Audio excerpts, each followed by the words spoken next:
والصلاة والسلام على أشرف الأنبياء والمرسلين سيدنا ونبينا محمد وعلى آله وصحبه أجمعين ومن اتبعهم بإحسان إلى يوم الدين.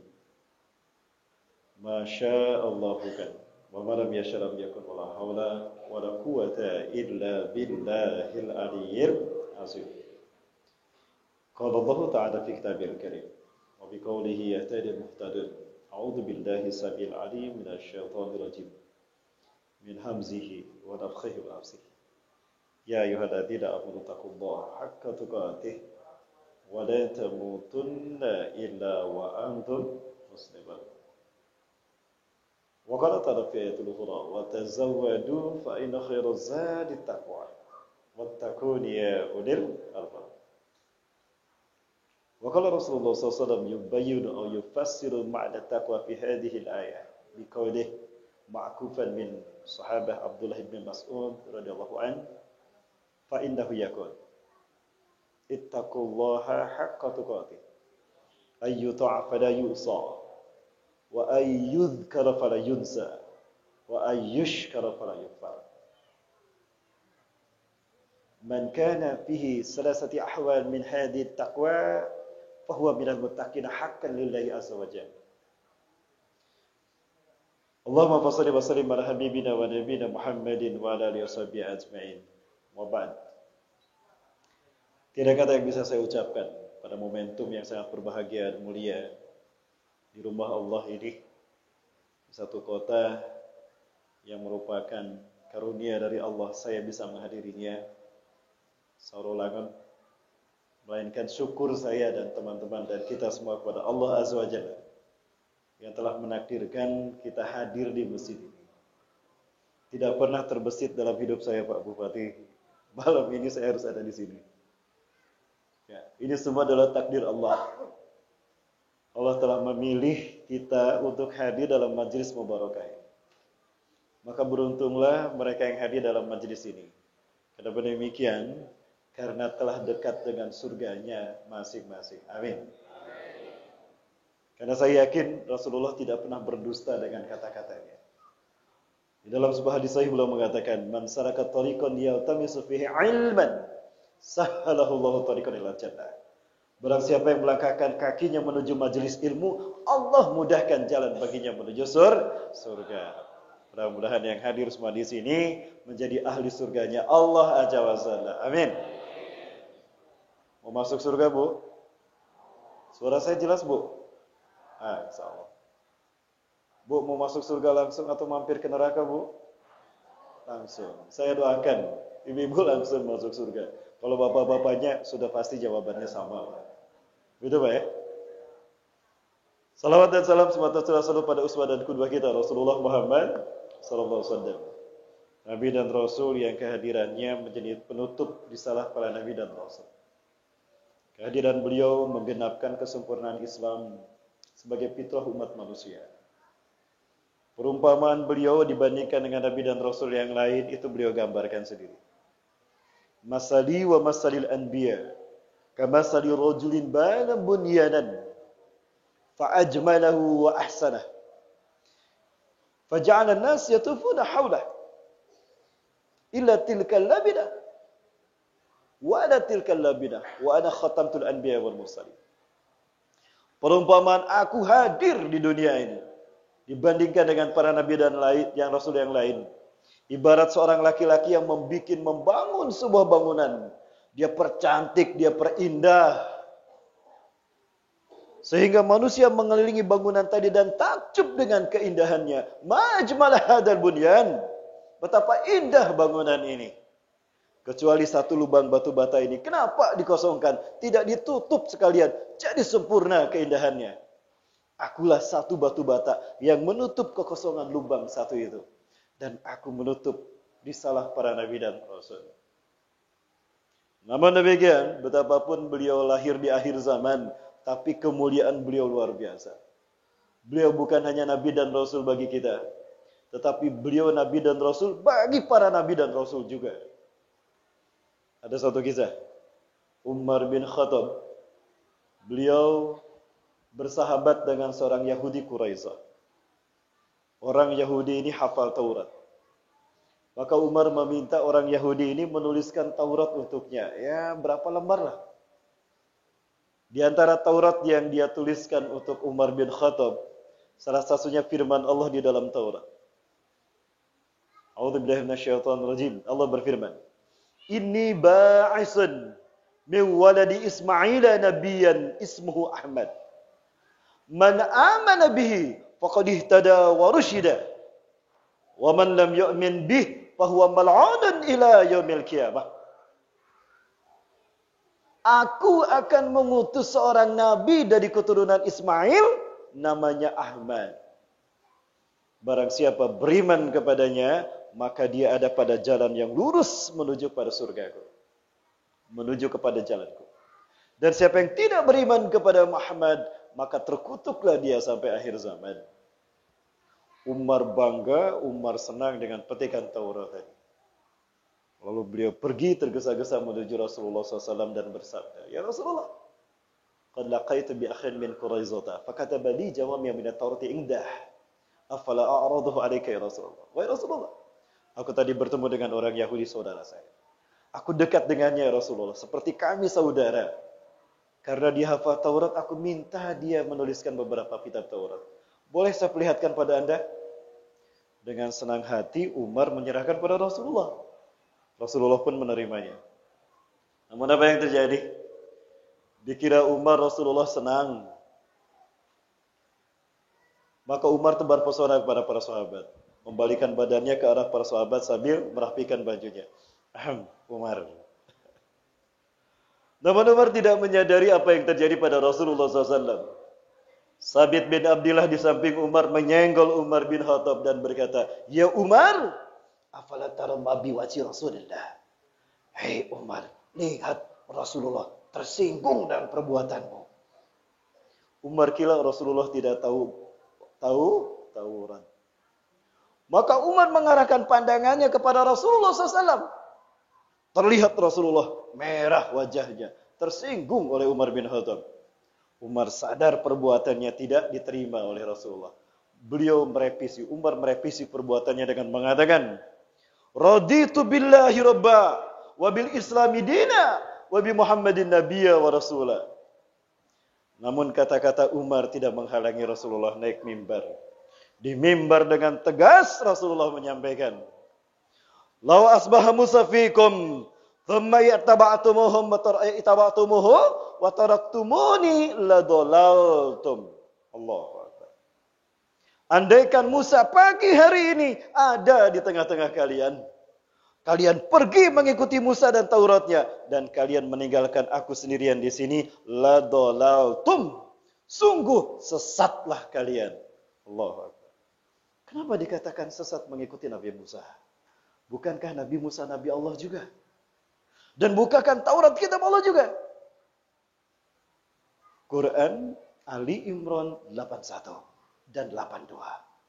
Semua Nabi dan Rasul dari Nabi Adam sampai Nabi Isa alaihissalam, Allah ambil misaknya, perjanjian, sumpah setia mereka. Kalau nanti datang Rasulullah SAW bertemu dengan beliau, wajib mereka bergabung, meninggalkan tugas kenabiannya, bergabung menjadi umat Rasulullah SAW. Allahu Akbar. Jamaah, inilah mulianya beliau. Sampai-sampai Rasulullah menegaskan kembali di dalam sanad yang kedua, paragraf yang kedua di dalam tafsir Ibnu Katsir saya temukan. Rasulullah menegaskan kembali, "Lau kana Musa wa Isa hayain, lama wasiyahum hatta isba'in." Andai kata Musa ada di sana masih hidup, Isa bin Maryam ada di sana, Allah tidak akan melapangkan urusan mereka sampai mereka datang menghadapku menjadi umat dan pengikutku. Allahu Akbar. Sallu ala Nabi. Allahumma salli wa sallim alaihi. Inilah mulianya Rasulullah SAW. Bahkan Nabi Adam, begitu Allah tiupkan ruh ke dalam jasadnya, fataghayyaru Adamu ila suratil insan. Yang tadinya berupa tanah patung tanah, Allah tiupkan ruh kepada Nabi Adam. Maka berubah dengan kalimat Allah, kun fayakun, menjadi bentuk manusia. jantung berdetak. Darah mengalir dari arteri dari jantung, kardiovaskuler artery terus ke seluruh tubuh. Begitu sampai ke paru-paru, paru-paru sarafnya berfungsi, maka bergerak paru-paru, berespirasi. Udara masuk, terjadi respon kehidupan. Nabi Adam bersin, Bapak Ibu. Hasim! Gitu ya? Bersinnya orang Jambi gitu? Orang Salolangun gimana bersinnya? Begitu bersin Nabi Adam, ucapan pertama yang keluar, Alhamdulillahirabbil alamin. Baru hidup, baru bernapas. Ucapan pertama yang keluar, Alhamdulillahirabbil alamin. Kagum malaikat. Yang tadinya ragu dengan penciptaan Nabi Adam. Ragu kan malaikat sebelumnya ya? Ada dalam Quran surat apa? Surat apa, Bu? Al-Baqarah. وَإِذْ قَالَ رَبُّكَ لِلْمَلَائِكَةِ إِنِّي جَاعِلٌ فِي الْأَرْضِ خَلِيفَةً قَالُوا أَتَجْعَلُ فِيهَا مَن يُفْسِدُ فِيهَا وَيَسْفِكُ الدِّمَاءَ وَنَحْنُ نُسَبِّحُ بِحَمْدِكَ وَنُقَدِّسُ لَكَ. Ragu malaikat, takut nanti terjadi pertumpahan darah dan kerusakan di muka bumi. Tapi melihat Nabi Adam bersin dan mengucapkan hamdalah, hancur semua keraguan itu, Bapak Ibu. Maka malaikat mengucapkan, Yarhamukallah ya Adam. Nabi Adam menjawab, Yahdikumullahu wa yuslihu balakum. Lalu Nabi Adam mendongkakkan wajahnya ke langit, melihat ars Allah yang agung luar biasa. Mengarahkan ke atas pandangannya. Ditopang oleh pilar-pilar yang sangat kokoh dan luar biasa mulianya. Maka di antara pilar itu tertulis, La ilaha illallah Muhammadur Rasulullah, terbaca oleh Nabi Adam. Ada nama makhluk disandingkan dengan nama Allah. Kagum Nabi Adam. Ya Rabb, ra'aitu isman taj'alu bijadi bi ismika ya Rabb. Ya Allah, aku membaca satu nama yang kau sandingkan dengan namamu ya Allah. Berarti dia makhlukmu yang paling mulia, yang paling kau cintai. Ajal. Betul Adam. Dialah makhlukku yang terbaik. Dialah makhluk yang paling aku cintai. Laulah halaktuh ma halaktuk. Andaikan aku tidak menciptakan Muhammad, aku tidak akan menciptakan kalian manusia. Allahu Akbar. Sallu ala Nabi. Inilah mulianya Rasulullah SAW. Kalau memang Rasulullah manusia paling mulia, makhluk paling Allah cintai, kenapa dilahirkan di akhir zaman? Kalau saya di akhir bulan, Bapak Ibu. Rasulullah di akhir zaman. Maka saya bukan ustadz akhir zaman. Saya ustadz akhir bulan, Bapak Ibu. Itu ya jamaah ya. Jangan panggil saya ustadz akhir zaman. Berat Pak Wabub jadi ustadz akhir zaman. Karena kalau salah ngomong ditangkap saya Pak Wabub. Bu ya, panggil saya Ustadz akhir bulan. Baik Bapak Ibu yang dirahmati Allah Azza wa Jalla. Kenapa Rasulullah diturunkan di akhir zaman? Kenapa tidak di awal peradaban manusia? Bapak Ibu. Innamal hayah asiratun bainal haqqi wal batil. Kehidupan kita ini adalah pertarungan antara hak dan batil. Sejak Ajazil menolak sujud kepada Nabi Adam, lalu Allah gelari dia iblis. Terjadi pertarungan antara hak dan batil sejak saat itu sampai hari ini. Berbicara pertarungan Bapak Ibu, yang ditunggu-tunggu babak penyisihan, babak semifinal apa babak final? Babak final. Kenapa babak final yang kita tunggu-tunggu? Penentuan. Menentukan apa? Yang menang dan yang kalah. Kalau babak final, babak penentuan yang menang dan yang kalah, kira-kira pemainnya pemain cadangan apa pemain yang terbaik? Yang terbaik. Peradaban manusia hari ini ada pada pertarungan babak final antara hak dan batil. Maka yang diturunkan pemain yang terbaik, ya Allah Rasulullah yang terbaik. Maka beliau dilahirkan di akhir zaman. Allahu Akbar. Maka sungguh beruntung yang mereka hidup di akhir zaman, yang menjadi umatnya. Berlipat-lipat pahala Allah gandakan. Bahkan Allah sediakan 2/3 surga bagi mereka yang hidup di akhir zaman. Alhamdulillah. Jamaah. Woi jamaah. Bagaimana sehat? Alhamdulillah. Tidak ada yang kurang. Alhamdulillah. Bapak Ibu yang dirahmati Allah Subhanahu wa taala, yang saya hormati dan saya muliakan karena Allah, Bapak Wakil Bupati Sarulagan, Bapak Haji Hilalatil Badri, Wafazakumullah. Saya selalu Pak Wabub berserta Bunda selalu rahmati, sehat walafiat. Kami butuh sosok seperti Bapak nih, Pak.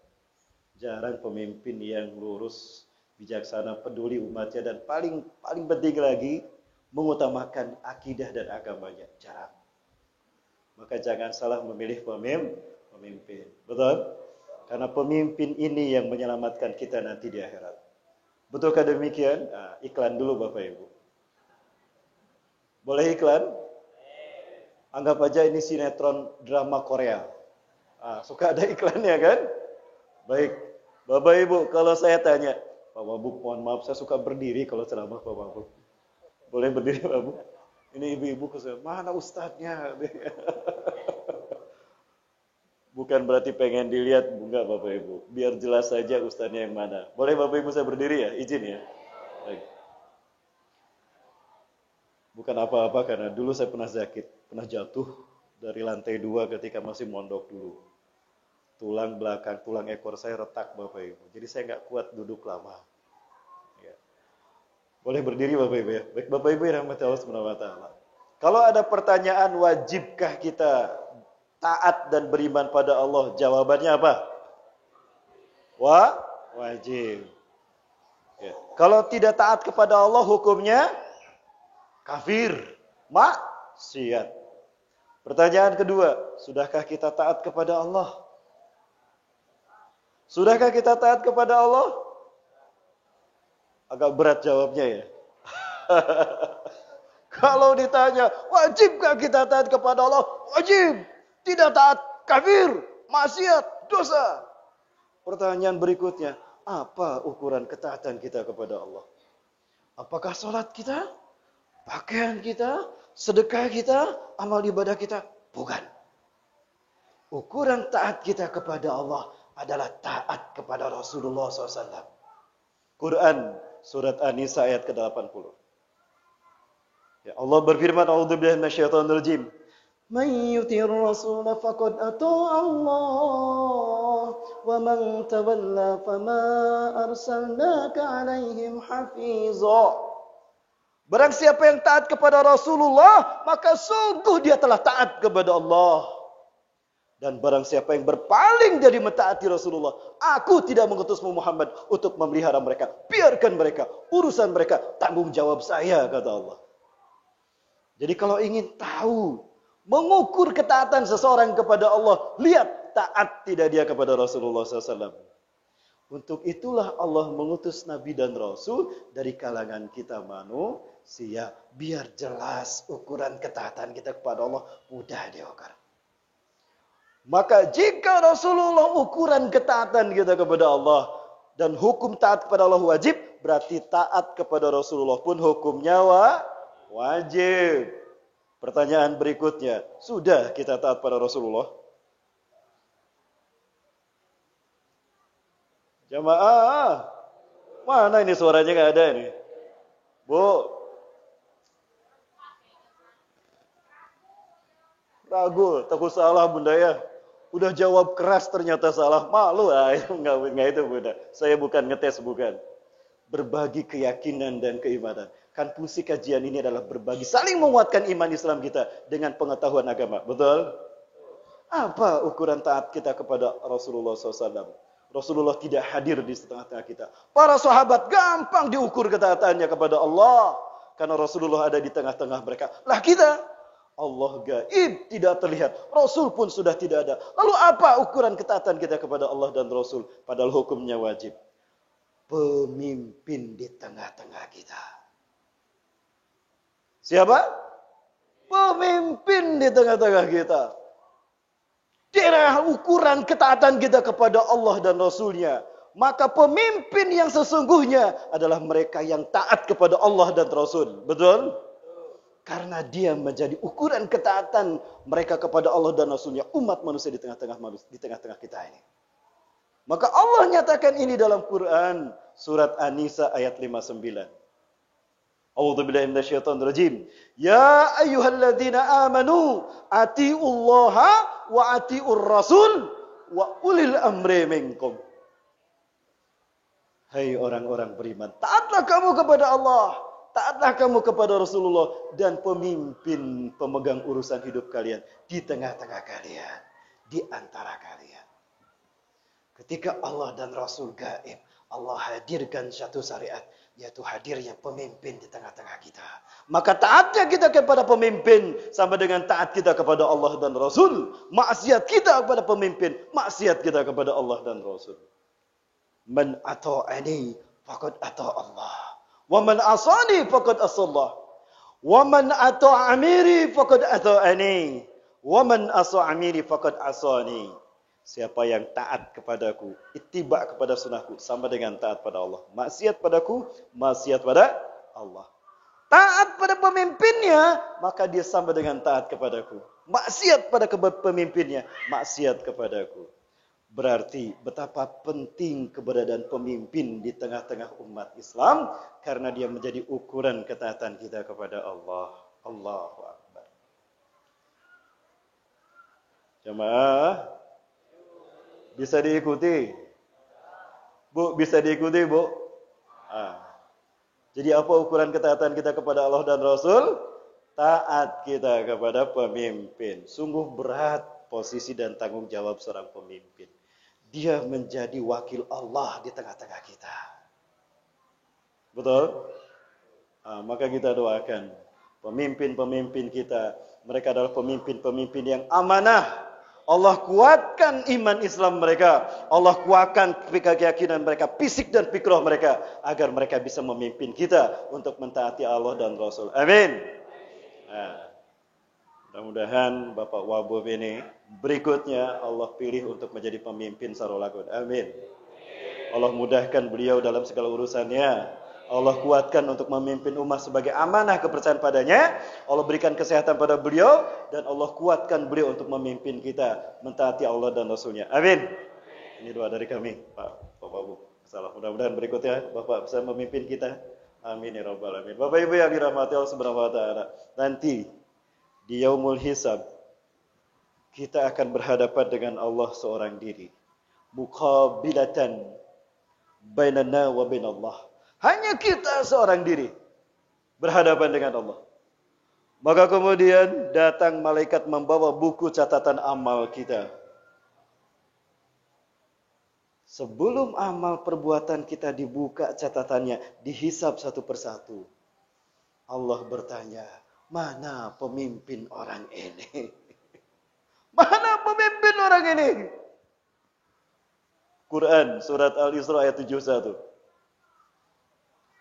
Yauma nad'u kulla unasim biimamihim faman utiya kitabahu biyaminihi faulaika yaqra'una kitabahum fala yuzlamuna fatila. Pada hari di mana kami himpun manusia dengan pemimpin mereka, barang siapa yang Allah berikan catatan amal di tangan kanannya, dia akan dimudahkan dalam hisaban amalnya. Dan Allah tidak akan menzalimi sedikit pun. Sebelum amal kita disidang oleh Allah, Allah panggilkan pemimpin kita. Tentu bukan pemimpin sembarang pemimpin, Bapak Ibu.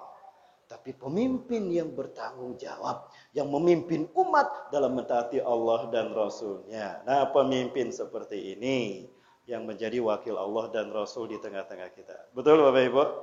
Ya, insyaallah Sarul Langun tidak kurang dari figur-figur yang layak untuk memimpin.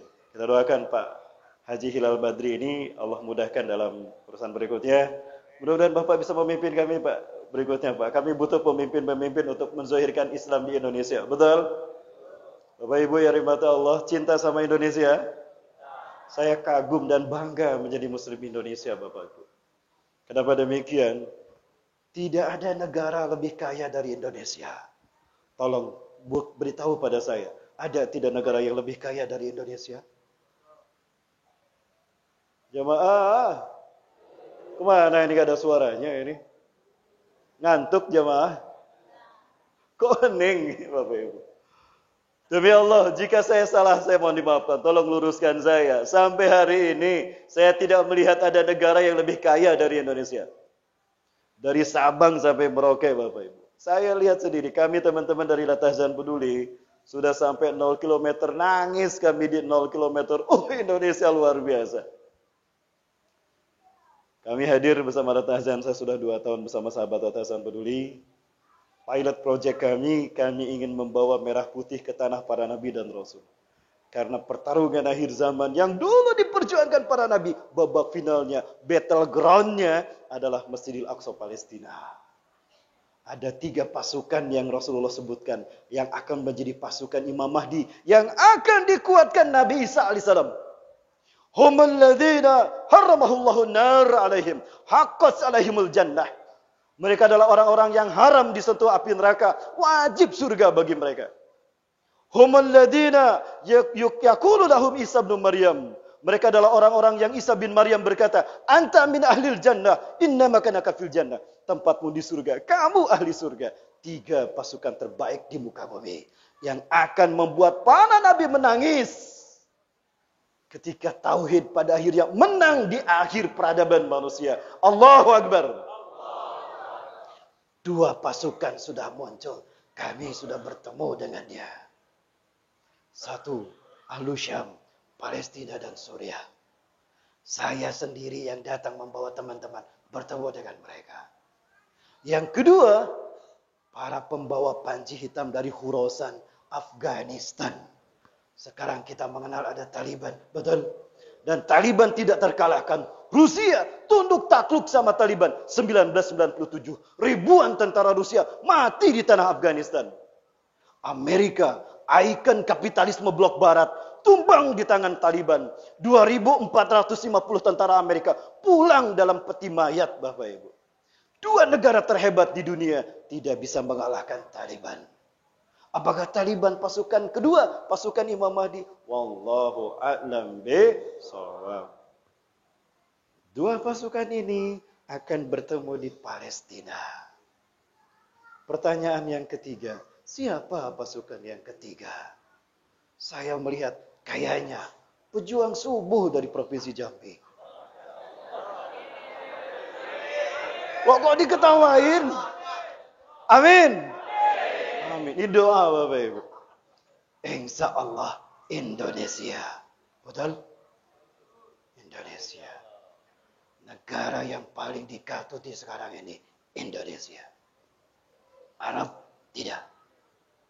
Kenapa demikian? Umat Islamnya mayoritas. Betul? Ulamanya hebat-hebat. Saking pinternya ulama. Profesor gelar mereka. Kalau saya prosesor. Ada ustadz doktornya, ada. Kalau beliau doktor, saya doktor juga. Mondok di kantor. Bapak Ibu rahmati Allah SWT. Sesuatu yang membuat saya bangga menjadi Muslim Indonesia, Bapak Ibu. Rasulullah menyebutkan bendera kita dalam hadisnya. Dan Rasulullah hadir dalam mimpi para penghafal Quran, Bapak Ibu.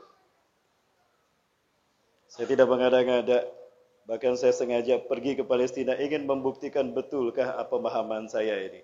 Saya tanya guru-guru saya, Bapak Ibu. Ini guru-guru kami ya, para bapak. Dr. Abu Bakar Al-Wabidah. Beliau wakil ketua Rabitah Ulama Palestin. 2016 beliau mengimami kita salat tarawih di Indonesia, salat tarawih di Jogokarian, Yogyakarta. Yang kedua, Dr. Yusuf Abu Sunaina, beliau imam salat asar kami. Beliau 1 dari 4 imam Masjidil Aqsa. Yang ketiga, Ketua Rabitah Ulama Palestin, Syekh Ali Yaqub Al-Abasi. Saya bertemu beliau, salat subuh berjamaah di Masjid Qibli, Masjidil Aqsa. Ada 5 masjid di Masjidil Aqsa. Ini Masjid Qibli, Bapak Ibu. Mereka-mereka yang saya tanya tentang hadis ini. Mada ra'yukum law sama ya syuyakh? Ma ra'yukum an hadar hadis? Ahunaka mu'alaqah baina hadal hadis bi biladina. Bagaimana pandangan Anda wahai syekh-syekh kami, guru-guru kami? Apakah ada kaitan antara hadis merah putih dengan negara kami Indonesia? Karena negara kami benderanya merah putih, Bapak Ibu. Saya Ali Yakub, kamu bisa ngomong kayak gitu. Tapi apa beliau katakan? Saya Ali Yakub mengatakan setelah seminar, beliau keynote speaker seminar internasional yang kami selenggarakan di Kota Bandung 2012. Beliau dalam sambutan ketika kami diundang dinner makan malam oleh Bapak Wali Kota Bandung. Beliau menyampaikan, "La na'taqid himmatana li tahdil al-qud wa bi'adadil al-aqsa ila dihabil muslimin ila al-arabiyyin wala ila al-gharbiyyin wala bi ittihadihim." Kami tidak akan menggantungkan merdekanya Palestina, kembalinya Al-Quds ke tangan umat Islam dunia, kepada Arab, kepada Barat dan PBB-nya. Tidak. Lakinnana na'taqid, tapi kami yakin an-nusratu min Allah satahdur min biladikum ya Indonesia, min aidikum ya Indonesia. Pertolongan Allah terakhir kali untuk kemenangan Islam ini akan datang dari kalian umat Islam Indonesia. Takbir! Ini yang paling membuat saya bangga menjadi Muslim. Maka janji Allah, dimanapun umat Islam berada, Allah bikin kaya negara mereka. Kaya sumber daya alamnya. Produknya, contoh produknya, madu nih Bapak Ibu. Sama minyak kasturi. Ternyata minyak kasturi bukan hanya di zaman Rasulullah. Ada zaman sekarang juga. Kenapa Rasulullah suka minyak kasturi? Ustaz kok ceramahnya ke minyak kasturi? Iklan. Kan drama Korea ada iklannya. Ini iklan ceramah ini. Ternyata Rasulullah suka dengan minyak kasturi. Dan setan tidak suka. Ketika Rasulullah pakai minyak kasturi, setan menjauh. Saya kaget ketika ceramah tiba-tiba ada akhwat pingsan, kesurupan. Jinnya bilang, jangan dekat-dekat Ustaz, aku tidak kuat dengan minyak yang Anda pakai. Oh, minyak kasturi tidak disukai setan. Alhamdulillah. Bapak Ibu, jika memang ada yang kesurupan, coba gunakan minyak kasturi. Inilah kenapa Rasulullah selalu menganukan minyak setiap kali sholat 5 waktu. Selain sunnah dan wewangian, Allah suka dengan wewangian, setan tidak suka dengan wewangian ini. Bapak Ibu yang butuh, di sana ada. Alhamdulillah. Bapak Ibu membeli produk ini, berarti Bapak Ibu membantu pembebasan Palestina dan Masjidil Aqsa. Kiblat para Nabi dan Rasul. Amin. Silakan ada di sana. Ustaz berjual beli? Enggak, ini cuma promosi aja. Juga ada madu. Madu. Saya yakin bapak-bapak suka madu di sini nih. Pak, suka madu tidak Pak? Suka. Madu yang tua apa madu yang muda? Madu yang asli. Bu, suka madu, Bu? Suka, Bu? Kalau di madu suka tidak, Bu? Oh, enggak. Ini enggak pakai di, Bu. Cuma madu aja, Bu. Yang betul silakan. Ini madu terbaik dari Riau, Bapak Ibu. Baik, Bapak Ibu rahmati Allah sama. Bapak Ibu membeli ini berarti Bapak Ibu ikut membantu menyukseskan pembebasan Palestina. Bapak Ibu, udah jam berapa ini? Jam 10 kurang. Ini baru prolog nih Bapak Ibu. Baru pembukaan ini, baru iklan. Jamaah, lanjut jamaah. Sampai jam 11. Pak Bupati, lanjut Pak Bupati. Pak Bupati kok keceplosan saya? Amin. Amin. Amin. Keceplosan saya. Doa insya Allah. Amin. Ya. Bapak Ibu yang dirahmati Allah. Sampai mana tadi? Oh iya. Kasih. Itu iklan Pak. Itu iklan. Inilah hadis yang membuat para pahlawan kita merobek warna biru dari bendera Belanda. Betul? Disisakan merah putih untuk menjadi bendera kita berdasarkan pusaka ini. Rasulullah bersabda dalam hadis ini. Inna rabbi zawaliyal arda. Sungguh Tuhanku melipatkan bumi ini untukku. Hatta ra'aitu masyariqaha wa maghribaha. Sehingga aku melihat kekayaannya terbentang dari timur hingga ke barat dunia. Allah berikan bumi ini untuk Rasulullah SAW. Wa atani al-kanzain, dan Allah berikan padaku 2 pusaka. Al-ahmar wal abyad, pusaka merah putih. Wa anda ummati, dan sungguh umatku, saya bluku mulku hamaza wal yamina. Umatku di akhir zaman akan kembali menguasai dunia dari timur hingga ke baratnya dengan pusaka merah putih ini. Amin.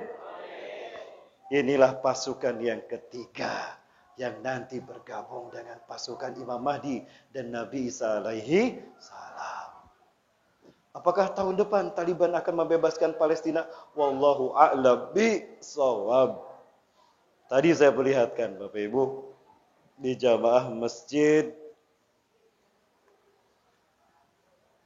Raya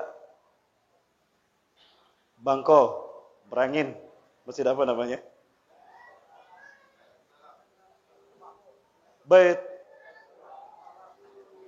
Baitul Ma'mur ini. Baitul Salam. Bukan. Yang tadi zuhur. Masjid Raya Merangin. Ya, Masjid Raya Merangin. Bapak Ibu yang dirahmati Allah Subhanahu wa taala, ada seorang pakar ahli tafsir dari Palestina.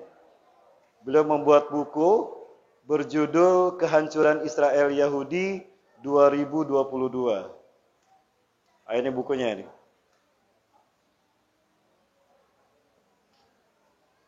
Hancurnya Israel di tahun 2022. Sekarang 2021. Berarti tinggal beberapa bulan lagi. Ini prediksi beliau. Atas dasar apa beliau membuat prediksi ini Bapak Ibu?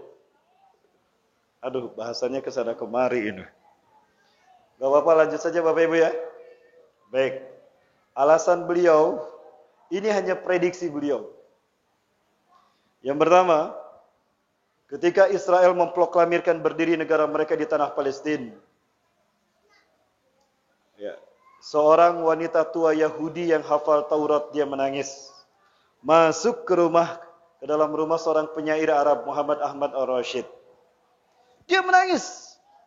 Maka Syekh ini mengatakan, "Ya jadda, limadha tabkin? Afala takun liqaumika baladun?" Wahai nenek, kenapa engkau menangis? Bukankah bangsamu sekarang punya negara? Bukankah kaum Bani Israel sekarang punya negara? Ajar, betul. Tapi berdasarkan nas-nas dalam Taurat, bahwa Yahudi tidak akan lama tinggal di muka bumi sejak mereka merdeka ini, kecuali hanya 76 tahun saja. 1948 bertepatan dengan 1367 Hijriah. Kalau tambah 76, hasilnya 1443. Sekarang tahun berapa Hijriah? 1443 Hijriah. Berarti tahun ini. Tahun Hijriah ini. Apakah Israel akan hancur? Wallahu a'lam bishawab. Dan tahun ini akan berlangsung sampai tahun depan 2022. Ini alasan yang pertama. Alasan yang kedua, di dalam Quran satu-satunya surat yang menceritakan dua hukuman besar dari Allah kepada Bani Israel akibat keruksakan yang mereka lakukan, membunuh para nabi, berbuat kemaksiatan di bumi Al-Quds, bahkan akan menghancurkan Masjidil Aqsa hari ini. Allah hukum mereka dengan hukuman besar. Hukuman yang kedua akan segera datang ketika mereka nanti berniat menghancurkan kiblat kita yang pertama, Masjidil Aqsa. Itu ada dalam surat ini, ayat keempat sampai ayat ke-8 dan 104. Subhanallah. Sengaja Allah susun demikian. Ketika kita hitung dari ayat keempat sampai ayat ke-104, terdiri dari 1443 kata. Allahu Akbar. Sengaja Allah atau kebetulan? Sengaja. Tidak ada yang kebetulan di dalam Al-Quran. Betul? 1443 Hijriah bertepatan dengan 2022. Berarti tahun depan.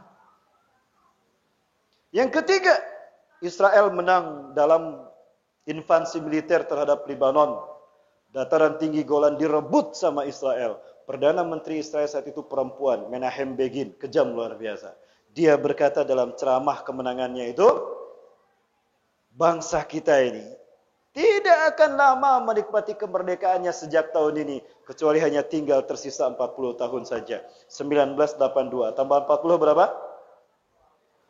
2022. Kebetulan Atau memang takdir Allah? Wallahu a'lam bishawab. Saya tidak mengatakan pasti tidak. Ini prediksi.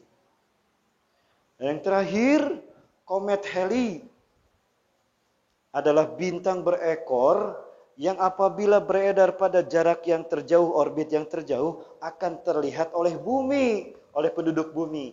Itu akan terjadi setiap 76 tahun sekali. Dan itu mengisyaratkan dua hal menurut keyakinan orang Yahudi, bukan keyakinan kita. Tapi mereka bergerak dengan keyakinan ini. Bagi orang Yahudi, komet Halley ini memiliki dua makna. Jatuhnya satu bangsa dan bangkitnya satu bangsa. Bangsa mana yang jatuh dan bangsa mana yang bangkit? Baik Bapak Ibu, kita lihat. Yahudi memproklamirkan berdiri tahun 1948. Angka hijriahnya 1367 hijriah. Kalau ditambah 76 hasilnya 1443. 2022. Prediksi kehancuran Yahudi. Hancur Yahudi. Angka hijri masehinya 1948. Ditambah 76 2024. Sekarang 2022. Angka kebangkitan Islam. Kalau Islam bangkit berarti Palestina merdeka. 4 hal ini yang menjadi asumsi prediksi Dr. Basam Nahajaror, pakar ahli tafsir. Nah, tinggal satu lagi pasukan yang sedang ditunggu-tunggu kehadirannya. Tapi pasukan ini belum diuji kemampuannya. Kalau Palestina sudah diuji dengan kezaliman Israel, betul? Taliban sudah teruji dengan kehebatannya berhadapan dengan Rusia dan Amerika. Lah pasukan yang ketiga dengan bangsa mana diuji?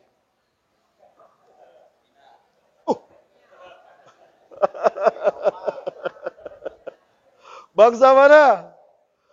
Mohon maaf, saya tidak pakai mic. Rasulullah SAW bersabda, La taqumu sa'atu hatta tuqatilu qauman sigorul ayun juluduhum ahmar zungfal unub wa wujuhum kal majanil mutraqah. Tidak akan terjadi hari kiamat sehingga kalian berperang dengan satu bangsa. Sigorul ayun, sipit mata mereka. Juluduhum ahmar, merah kulit mereka. Zungfal unub, pesek hidung mereka. Wa wujuhum kal majanil mutraqah, wajah mereka lebar seperti tameng.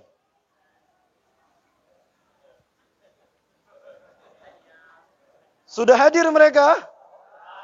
Sudah hadir? Ada di Sarolangun? Berarti Allah akan menguji, sedang menguji kemampuan kita.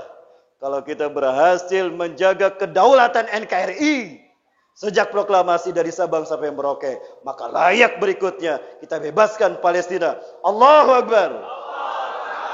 Insya Allah. Kenapa Indonesia banyak ingin dijajah? Karena kaya luar biasa.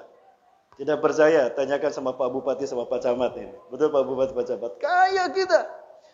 7 kekayaan dimiliki sekaligus oleh Indonesia. Tidak ada negara yang punya 7 kekayaan sekaligus. Mau saya sebut satu-satu? Jamaah? Lanjut? Gak ngantuk? Gak akan ada yang muntaber? Apa itu muntaber Ustaz? Mundur tanpa berita. Kok tiba-tiba kosong? Kemana jamaah ini pada mundur? Baik. Bagaimana saya tidak bangga dan bersyukur menjadi orang Indonesia, Bapak Ibu? Saya sebut satu-satu ini. Kekayaan bangsa kita. Allahu Akbar.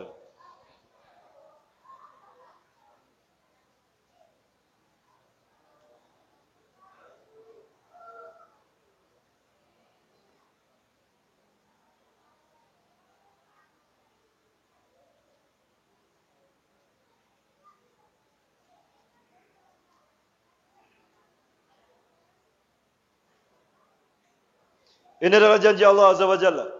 Dimanapun orang beriman tinggal, Allah bikin mereka kaya dengan sumber daya alam. A'udzubillahi minasyaitonir rajim. Walaqad katabna fiz zaburi min ba'di dzikri. Dan sungguh telah kami tetapkan, kami catat di dalam kitab Zabur sebelum kami catat setelah kami catat di dalam kitab Lauhul Mahfuz annal arda, bahwasanya bumi ini Yarisuha akan mewarisinya. Ibadiyah solihun, hamba-hambaku yang soleh. Jadi dimanapun orang beriman berada, Allah wariskan dunia pada mereka. Indonesia, 7 kekayaan alamnya sekaligus Bapak Ibu. Yang pertama, kita punya tambang emas terbaik dunia. Ada blok Halmahera yang sekarang diurus oleh seorang menteri. Menteri segala urusan.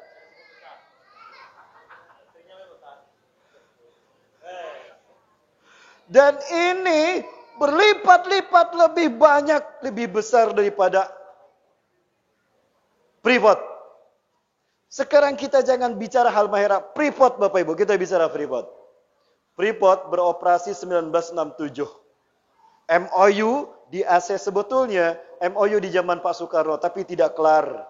Karena Pak Presiden Soekarno mengeluarkan Perpres nomor 16, larangan apa? Perusahaan asing bekerja mengambil eksplorasi barang tambang di Indonesia. Tidak terima. Ya, maka ditandatangani di zaman Presiden Soeharto 1967. Ada sebuah lembaga mengaudit 1 tahun penghasilan Freeport di tahun 2007 itu senilai 6.255 miliar dolar. Kursnya dolar. 6.255 miliar dolar. Kalau dirupiahkan 62.550 triliun rupiah setahun 2007. Allahu Akbar. Cukup tidak untuk bayar hutang luar negeri kita? Pantas hutangnya naik terus.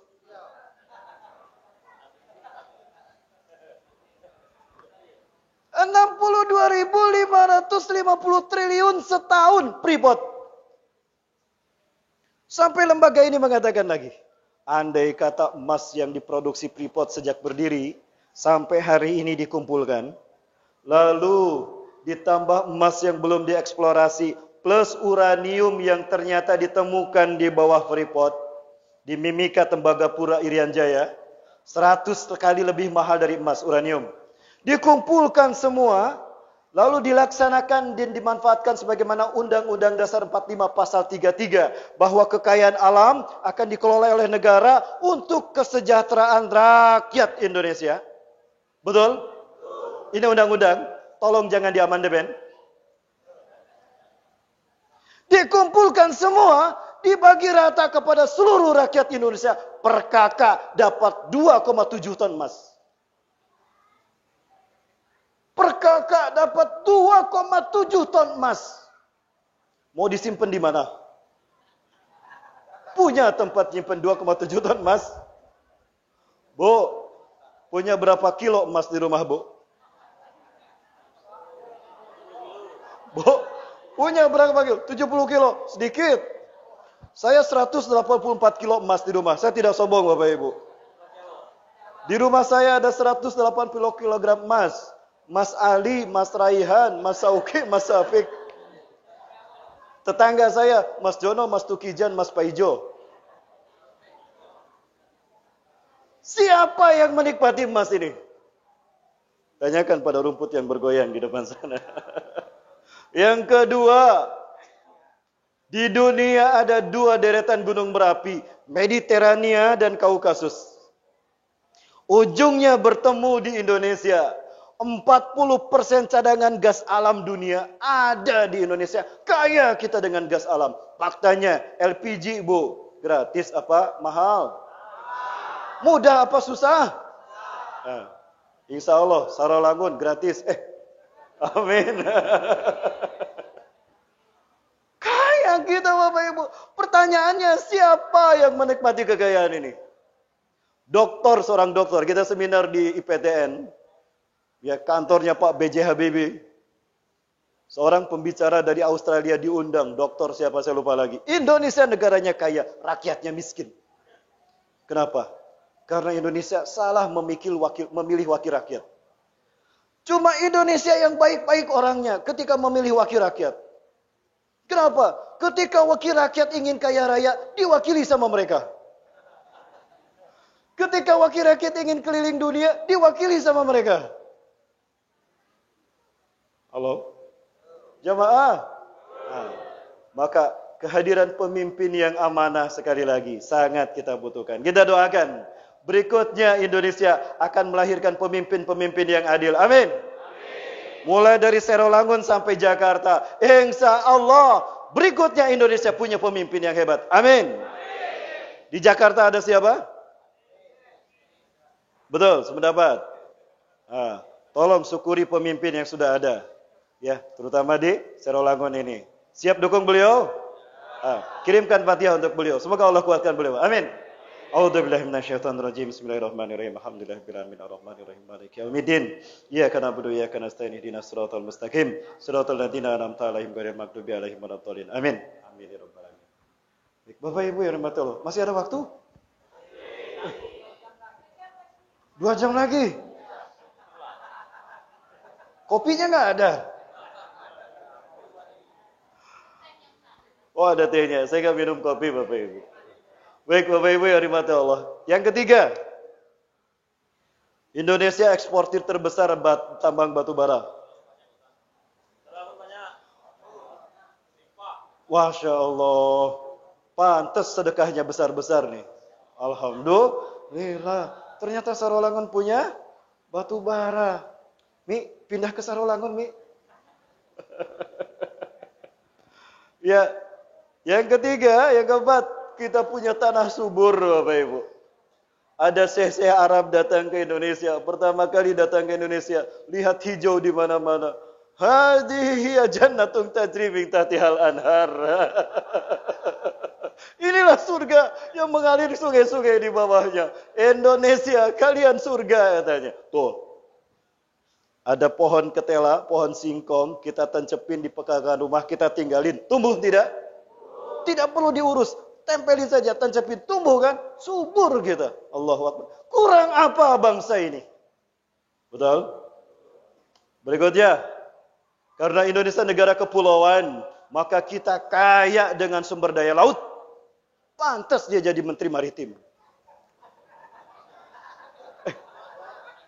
Keceletot saya. Bapak Ibu,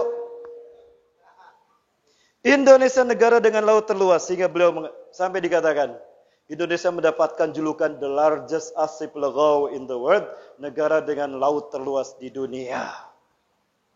Pertanyaannya, yang menikmati kekayaan laut kita siapa? Jangan tanya saya. Yang keenam,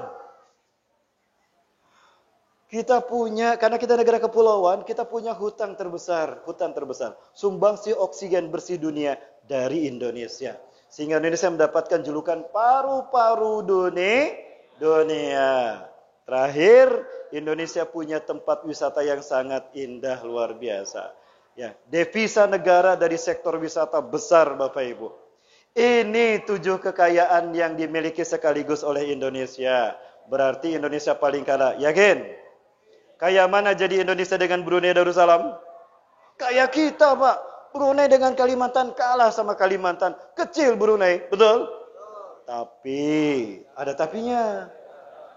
Makmur mana Indonesia dengan Brunei? Angkat tangan yang hadir di sini, Bapak Ibu.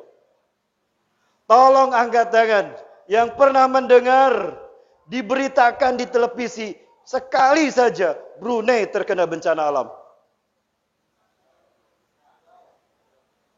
Ada pernah? Seumur hidup pernah sekalipun? Belum pernah? Siapa yang paling sepuh di sini?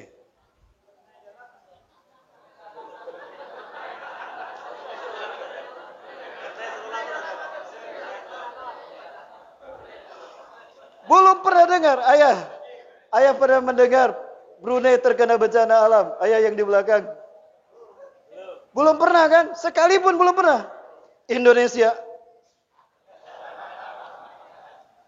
Ingat, bencana alam ada rumusnya. Kalau saya bahas 2 jam, saya butuhkan untuk membongkar rumus bencana alam. Kenapa bangsa ini banyak terkena bencana alam? 1 saja saya sebutkan. Allah berfirman di dalam hadis qudsinya, tegas Allah mengatakan, "Man adzali waliyan faqad adzantuhu bil harb." Barang siapa yang menyakiti waliku, menzolimi waliku, aku umumkan perang kepadanya. Berani menyakiti wali Allah, Allah perangi itu. Ada yang bisa menang mengalahkan Allah? Manhum awliyaullah. Siapa wali-wali Allah? Satu, para nabi dan rasul. Yang kedua, ahlul bait Rasulullah SAW. Yang ketiga, para ulama, pewaris para nabi dan rasul. Yang keempat, ahlul Quran. Maka jika ada ahlul Quran di satu tempat, jauh dari bencana. Sebaliknya, makmur sejahtera. Amin. Saya dukung program Pak Wakil Bupati tadi, pemerintah daerah Sarawangun. Lanjutkan. Ini ciri Allah jika muliakan Quran, maka dia akan dimuliakan Allah. Rasulullah bersabda, Inna Allah yarfa'u bihadzal kitab aqwaman wa yudhi bi akharin. Allah akan memuliakan satu kaum, satu bangsa ketika dia memuliakan Quran. Dan Allah akan menghinakan satu kaum ketika dia menghinakan Quran. Ikut dukung program pemerintah Sarawangun ya. Mulai dari desa Pak, mulai di kelurahan Pak, sampai kecamatan, sampai Bupaten. Dukung ya Bapak Ibu. Dan provinsi Kota Jambi sekarang sedang MTQ yang ke-51, betul? Insya Allah nanti Kabupaten Sarawangun ada MTQ Pak?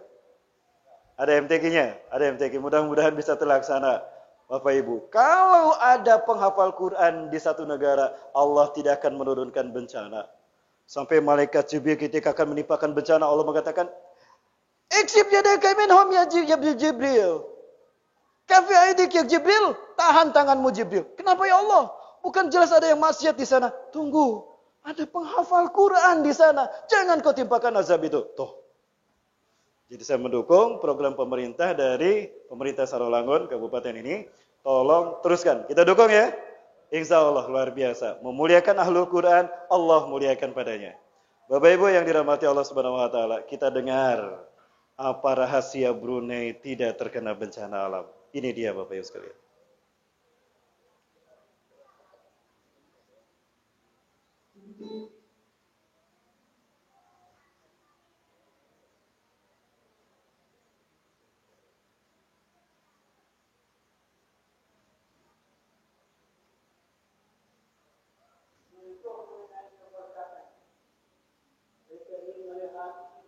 Syiar Islam di negara ini bertambah teguh dan menyala.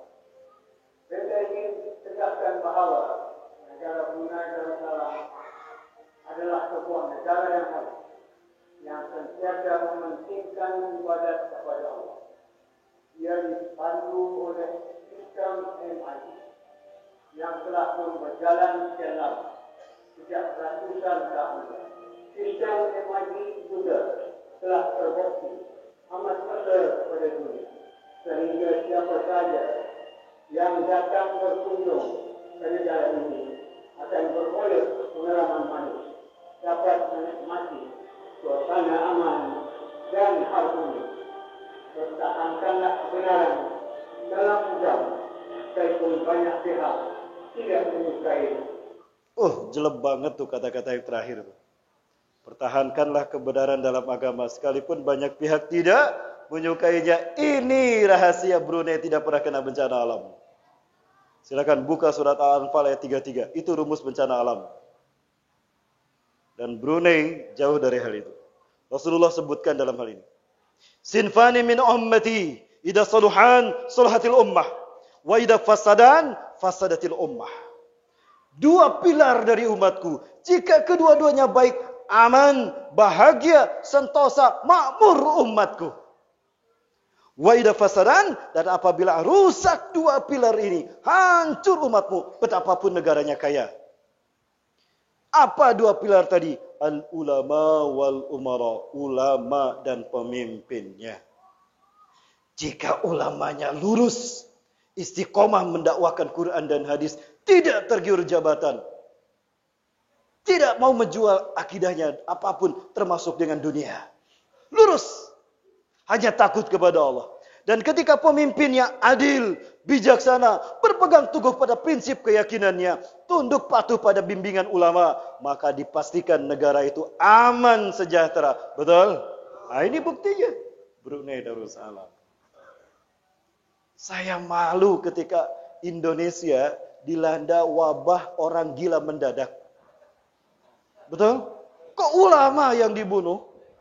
Hampir semuanya ulama, ujung-ujungnya gila, selesai masalah. Malu saya ketika beliau ceramah mengatakan, wahai ulama-ulama Indonesia, jika Anda tidak dimuliakan oleh rakyat Anda, oleh umat Anda, oleh bangsa Anda, kami Brunei siap memuliakan Anda. Datang ke Brunei. Malu saya, Allahu Akbar. Bapak Ibu yang dirahmati Allah Subhanahu wa taala, maka sudah saatnya kita memperbaiki diri. Insya Allah kita song-song lahirnya pemimpin-pemimpin yang baik, pemimpin-pemimpin yang amanah, pemimpin-pemimpin yang takut kepada Allah, pemimpin-pemimpin yang takut jika tidak bisa mempertanggungjawabkan urusannya di hadapan Allah, Bapak Ibu sekalian. Maka siapapun yang memimpin kita, jika dia lurus sebagaimana penjelasan Al-Quran dan hadis tadi, kita dukung, kita kuatkan. Betul? Allahu Akbar.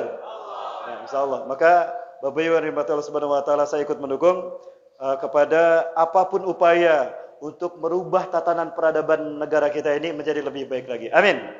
Bapak Ibu yang dirahmati Allah Subhanahu wa taala, betapapun banyak hal-hal yang memang buruk seperti tadi saya sebutkan, tapi itu ujian Bapak Ibu, ujian bagi kita. Kenapa demikian? Karena insya Allah kemenangan itu akan tidak lama lagi. Betulkah kemenangan tidak lama lagi? Insya Allah Bapak Ibu. Saya mencium bau kemenangan sudah dekat dengan umat Islam ini Bapak Ibu. Apa Ustadz ukurannya? Saya tunjukkan sebuah hadis yang satu ini Bapak Ibu. Di dalam hadis dari Abu Hurairah riwayat Imam Abu Dawud, Rasulullah bersabda, Inna Allah yab'asu min hadhil ummah ala rasi kulli mi'ati sanah man yujadidunaha. Inna Allah sesungguhnya Allah yab'asu akan mengutus min hadhil ummah dari umatku ini ala rasi setiap kelipatan kulli mi'ati sanah 100 tahun sekali. Sepeninggal Rasulullah SAW wafat meninggal ke dunia, 100 tahun sekali setelah beliau akan muncul mujadid man yujaddidullah dinaha, man yujaddidu dinaha, yang akan memperbaiki agamanya. Bukan nabi, bukan rasul, reformis. 100 tahun sekali. Abad kejayaan kita umat Islam sebelum kita hari ini siapa? Turki Utsmani kan? Sepakat Turki Utsmani?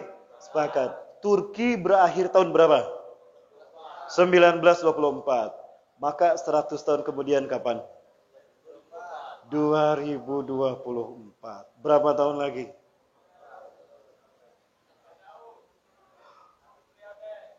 Tiga tahun lagi. Betul, 3 tahun lagi. Berarti 1 periode lagi Bapak Ibu. Alhamdulillah. Amin. Bapak Ibu, 100 tahun sekali umat Islam akan memimpin dunia. Dan pemimpin inilah yang bergelar Imam Mahdi. Saking pentingnya pemimpin ini harus hadir.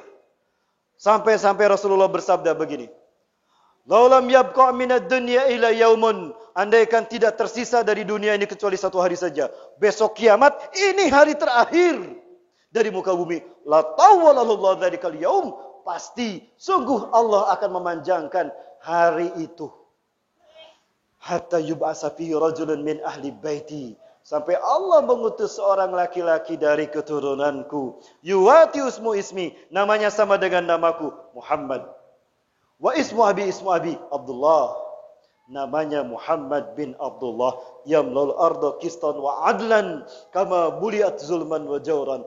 Beliau akan memimpin dunia dengan keadilan dan kesejahteraan. Sebagaimana sebelumnya penuh dengan kezaliman dan pembantaian. 2024. Apakah waktu yang lama?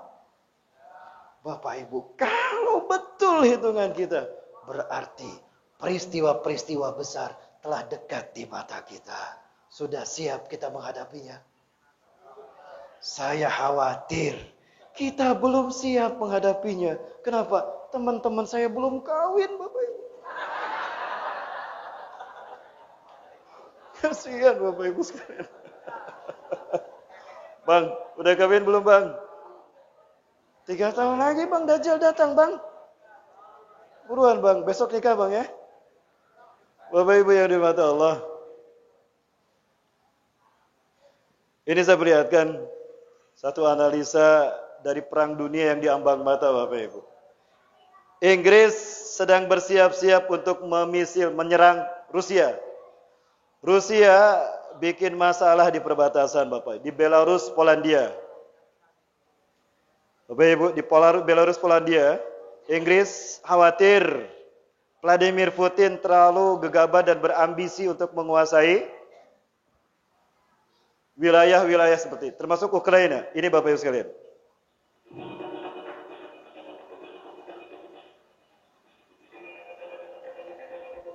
Pak disambil Pak. Panglima Militer Inggris Jenderal Sir Nick Carter mengatakan bahwa mereka siap berperang dengan Rusia. Menurut Carter, Rusia ini semakin menjadi ancaman besar di Eropa Timur dibandingkan 8 tahun lalu. Namun demikian, Carter berharap peperangan dengan Rusia tidak akan terjadi. Ia sendiri juga tidak yakin Presiden Rusia Vladimir Putin menginginkan perang fisik. I think that Russia probably regards the global strategic context as a continuous struggle in which I think they would apply all of the instruments of national power to achieve their objectives. But instead of doing it, don't want to bring on a hot war. So yes, I think in a way he's right. The question is how you define war. Is that, I think, Dan pasti terjadinya perang dengan Rusia usai adanya ketegangan di perbatasan Belarus Polandia. Pasalnya pasukan Rusia disebut berkumpul di sepanjang perbatasan Ukraina, negara Eropa Timur. Carter menilai situasi perbatasan Belarus dan Ukraina adalah gangguan klasik oleh pemerintah Rusia. Ia pun tak menutup kemungkinan bahwa ketegangan ini bisa berubah menjadi kontak senjata.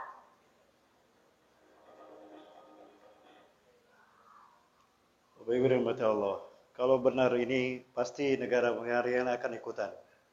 Antara Inggris di Eropa dan Rusia itu melewati Timur Tengah, maka Arab pun ikut bergabung nanti Bapak Ibu. Maha benar Allah yang telah mengutus Rasul yang tidak pernah berdusta. Inilah rangkaian peristiwa besar yang akan kita alami berdasarkan hadis Rasulullah SAW. Ini hadis Rasul Bapak Ibu, dan disusun seperti ini. Paling atas apa? Perang Dunia Ketiga. Di bawah Perang Dunia Ketiga munculnya Imam Mahdi. Kapan Imam Mahdi ini muncul? Ada satu nas mengatakan begini, hadis Rasulullah SAW, yaitu idza muni'an nasu ayyahujal baita aw ya'tamira ilaih. Apabila umat manusia terhalang melaksanakan haji dan umrah, itu pertanda Imam Mahdi telah dekat kemunculannya. Pertama saya membaca hadis ini bingung. Loh, kok bisa kita terhalang haji dan umroh? Kita mayoritas. Sekarang kita paham. Pandemi Corona ini. Betul? Menghalangi kita melaksanakan haji dan umroh. Berarti Imam Mahdi telah dekat kemunculannya. Sudah siap Bapak Ibu? Sudah? Alhamdulillah. Sudah siap ternyata. Allahu Akbar. Baik Bapak Ibu. Saya melihatkan, jika terjadi perang dunia, apakah kita masih ada Bapak Ibu? Ini gambaran perang dunia Bapak Ibu.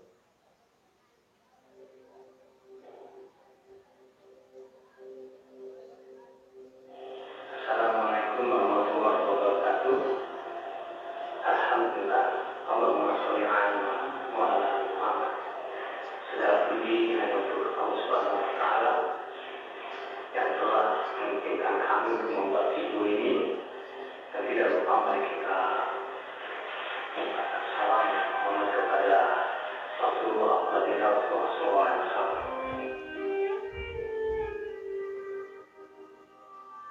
Bapak Ibu rahmati Allah Subhanahu wa taala, ada beberapa perang yang akan dipimpin Imam Mahdi bersama umat Islam nanti. Dan perang yang terpenting itu ada dua jenis. Ada perang menggunakan teknologi, orang-orang menyebutnya Armageddon. Dan ada perang non-teknologi. Perang non-teknologi, yaitu perang Malhamatul Kubra, di mana umat Islam hanya berperang menggunakan tombak, kuda, panah, dan pedang. Tidak ada teknologi, karena Allah akan mencabut teknologi dari dunia. Rasulullah yang menegaskan demikian. Suma'atum ila ma bada'atum, suma'atum ila ma ba'atum. Kalian akan kembali kepada zaman kalian dulu tanpa teknologi. Bapak Ibu, seperti apa jika perang nuklir terjadi. Ini hanya gambaran. Kenyataannya bisa lebih dahsyat daripada ini. Dan ini beberapa pemicunya. That it is time to officially recognize Jerusalem as the capital of Israel.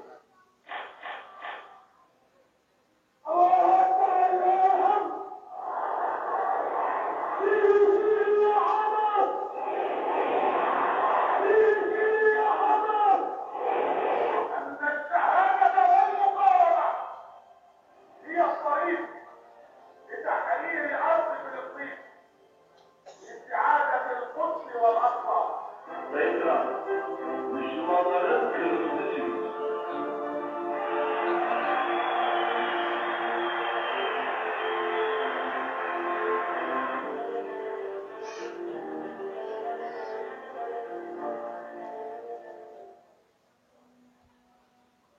Jadi beberapa analisa berangkat dari Perang Dunia Kedua. Analisa-analisa ini dibuat hanya sebagai analisa saja Bapak Ibu. Dan kenyataannya bisa lebih dahsyat. Ini gambaran jika perang nuklir terjadi. Bom nuklir itu memanfaatkan fusi elektron dari zat uranium yang memiliki gelombang reaksi fusi nuklir yang luar biasa. Ketika meledak, bom nuklir itu dengan pecahnya inti atom akan memicu adanya gelombang panas yang membakar apapun yang ada dalam jangkauannya di muka bumi. Terbakar sampai 500 derajat Fahrenheit. Gelombang nuklir yang kedua melumat, menghancurkan, meremukkan apapun yang ada di muka bumi ini. Ini gambaran jika perang dunia terjadi, Bapak Ibu. Being transmitted at the request of the Office of Civil Defense. A massive nuclear attack is currently taking place in Louisiana, Buffalo, New York, Billings, Montana, Columbia, Missouri.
Maka kemana lagi kita akan berlindung jika ini terjadi? Hanya kepada Allah. Fa'ilallah mafar. Hanya kepada Allah kita kembali. Hanya kepada Allah kita tawakal. Maka Bapak Ibu, jangan pernah berhenti melaksanakan kajian-kajian seperti ini. Karena ketika kajian, malaikat ikut melindungi kita. Hafaz alaihimul malaika wa ghasyiyatuhumur rahmah. Betul?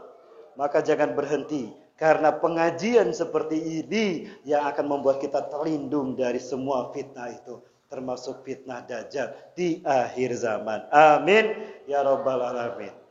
Lalu apa lagi yang harus kami lakukan Ustaz? Selain kami mendekat diri kepada Allah dengan sholat subuh berjamaah, sholat 5 waktu berjamaah, luar biasa. Saya mendukung program tadi Pak Wakil Bupati tentang sholat subuh berjamaah. Saya dukung, laksanakan terus. Karena ini yang akan menjadi membuat kita ada dalam genggaman perlindungan Allah. Betul? Dan genggaman kemenangan. Kemudian, gunakan harta kita di jalan Allah. Ya, gunakan harta kita di jalan Allah. Sekarang ada kesempatan bagi kita untuk berkontribusi untuk kebangkitan Islam. Tidak terbayang betapa besar pahala jika harta kita gunakan untuk membebaskan bumi Palestina dan Masjidil Aqsa. Banyak para nabi dan rasul yang meminta kepada Allah, ya Allah, hidupkan kembali kami di akhir zaman. Kami ingin berjuang membela Palestina bersama umat akhir zaman. Kenapa? Saking mulianya jihad dengan harta dan nyawa kita membela Palestina. Kenapa demikian? Karena keberhasilan para nabi dan rasul, reputasinya dipertaruhkan oleh perjuangan hak dan batil di Palestina. Bapak Ibu dirahmati Allah, hari ini Palestina memanggil kita. Situasinya sangat mengerikan sekali Bapak Ibu. Ini kami perlihatkan bagaimana kondisi kiblat kita yang pertama, Masjidil Aqsa. Sangat menjadikan. Saya melihat sendiri Bapak Ibu bagaimana kondisi Masjidil Aqsa ini. Bersama istri dan anak saya yang paling kecil ini. Saya berangkat ke sana, beberapa jamaah kita bawa. Saat terakhir kemarin 2020 ketika PSBB, kita diikuti oleh para dokter. Para dokter komitmen untuk melihat bagaimana kondisi kita di sana dan mereka siap membantu. Ya.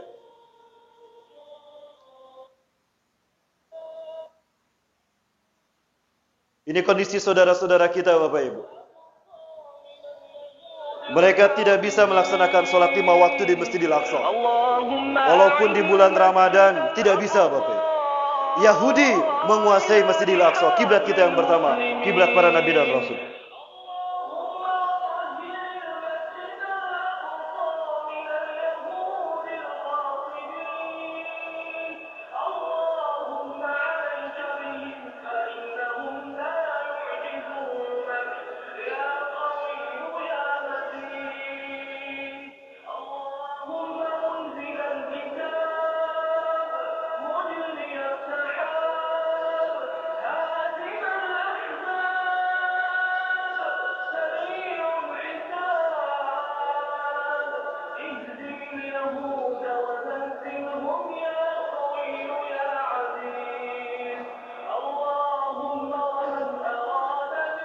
Salat-salat dilakukan di luar-luar Bapak Ibu. Itu pun dibatasi waktunya. Belum selesai diusir, dipentung berdarah-darah. Inilah nasib umat Islam di Palestina.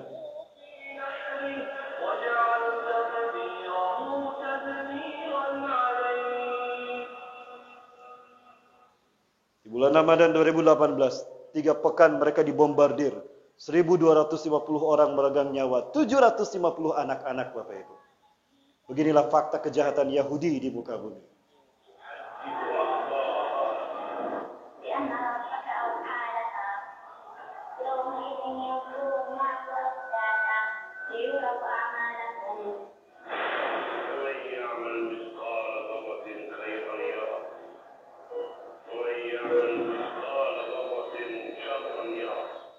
Dan inilah paket-paket Ramadan yang diberikan Yahudi kepada umat Islam di Gaza. Paket kematian, Bapak. Paket kematian.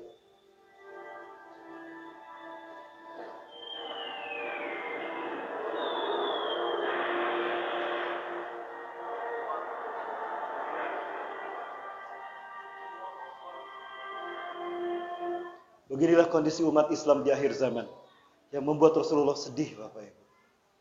Beliau mengatakan, "Yusiku an tada alaikumul umam, kama tadal akalatu ila qasatiha." Aku khawatirkan kalian akan dimangsa oleh bangsa-bangsa di dunia seperti hidangan yang ada di atas meja disantap oleh musuh-musuh kalian dari segala arah. Amin kilatin nahnu yaumaidin ya Rasulullah. Apakah jumlah kami sedikit, kami dibantai oleh mereka? Bal antum yaumadin kasir. Jumlah kalian banyak.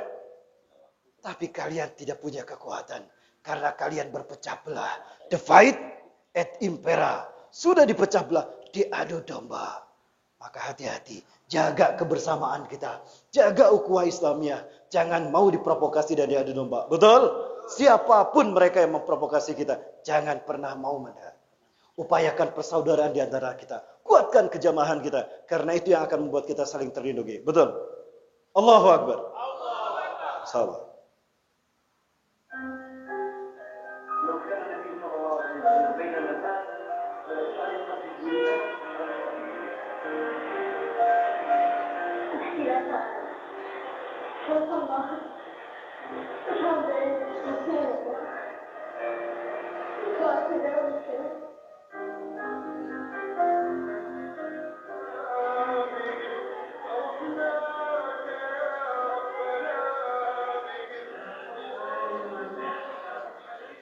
Jika kita di Sarolangun, di Indonesia, Salat 5 kali setiap hari. Di sana bisa sampai 7 kali Bapak Ibu. Selain salat subuh, duhur, asar, maghrib dan isya, 2 kali salat jenazah. Karena selalu ada mereka yang dibantai. Siapapun termasuk bayi ini. Apa dosa bayi ini terhadap Israel? Tidak ada. Yang ada adalah mereka ingin menghabisi kita umat Islam. Merebut negara umat Islam berada. Palestina. Maka sungguh mulia. Hari ini jihad kita dahsyat. Bukan hanya mempertaruhkan nama baik para nabi dan rasul. Bukan hanya mempertaruhkan nama baik Rasulullah sebagai sebaik-baik Allah, makhluk Allah. Tapi mempertaruhkan nama baik Allah sebagai Tuhan kita satu-satunya. Allahu Akbar. Siap bebaskan Palestina. Siap kita rebut Al-Aqsa dari Yahudi. Bapak Ibu, jihad kita ini bisa dengan harta. Hartanya seperti apa Ustaz? Maka insya Allah Ustaz Doni Widiansa akan membimbing kita bagaimana kita membebaskan Palestina. Insya Allah ini yang akan membuat kita bisa menjawab ketika Allah bertanya dan Rasulnya bertanya nanti di akhirat. Apa yang sudah kau lakukan untuk membantu saudara-saudara, untuk membebaskan bumi para nabi dan rasulku? Harta kita yang akan berbicara, bukan kita. Insya Allah. Baik, Ustaz silakan Ustaz.